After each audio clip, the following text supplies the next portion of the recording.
কল্পনা করুন তো, নীল আকাশের নিচে বরফ ঢাকা পাহাড়, অবারিত তৃণভূমি আর দিগন্ত ছোঁয়া নীরবতা। হঠাৎ সেই নীরবতা ভেঙে আকাশে ভেসে ওঠে এক বিশাল সোনালী ঈগল।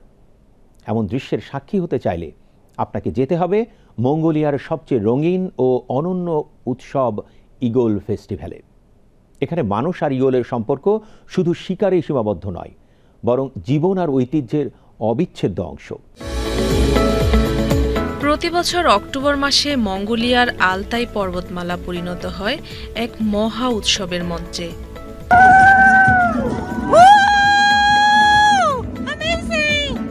কাজাখ শিকারীদের শতাব্দী প্রাচীন ঐতিহ্যকে ঘিরে শুরু হয় গোল্ডেন ঈগল ফেস্টিভ্যাল। এটি এমন এক প্রতিযোগিতা যেখানে ঈগলের চোখের দৃষ্টি, ডানার গতি আর শিকার ধরার নিখুঁত কৌশল দর্শকদের দেয় শ্বাসরুদ্ধকর অনুভূতি।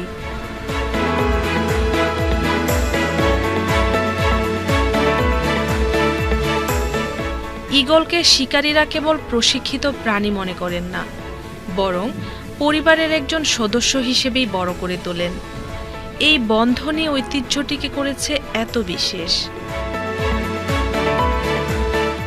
তাই তো ইউনেস্কো একে স্বীকৃতি দিয়েছে বিশ্ব ঐতিহ্যের অমূল্য সম্পদ হিসেবে। উৎসব চলাকালীন শুধু শিকার প্রতিযোগিতা নয়, আয়োজন হয় ঐতিহ্যবাহী পোশাক প্রদর্শনী, ঘোড়দৌড় আর লোকগানের। বসে নাচের আসর।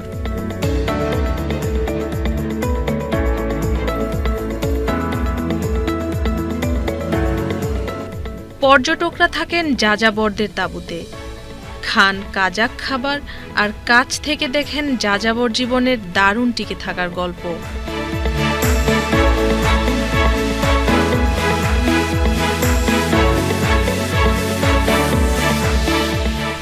ঈগল ফেস্টিভ্যাল বর্তমানে মঙ্গোলিয়ার সীমা ছাড়িয়ে হয়ে উঠেছে বিশ্বের ভ্রমণ পিপাসুদের জন্য এক অবিস্মরণীয় অভিজ্ঞতা।